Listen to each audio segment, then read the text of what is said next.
share ko lang ito. Kasi sa akin, experience ko yung kickstart ko ay nahuhugot na. Ito yung natanggal sa kickstart ko.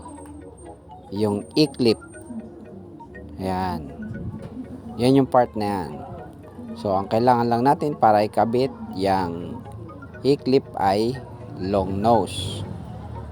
Madali lang siya. So, lalagay nyo lang siya dyan sa butas dyan sa may kickstart. Tapos, pipihitin nyo lang siya. Ipitin nyo siyang ganyan ng long nose. Yan. Sa mga nag-aaral, gaya ko ng basic na pag-aayos nitong motorsiklo.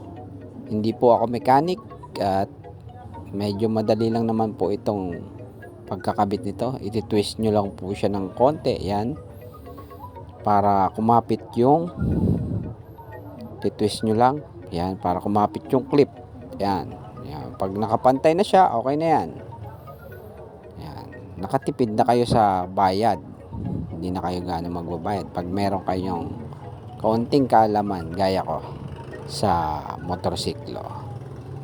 Please subscribe, comment,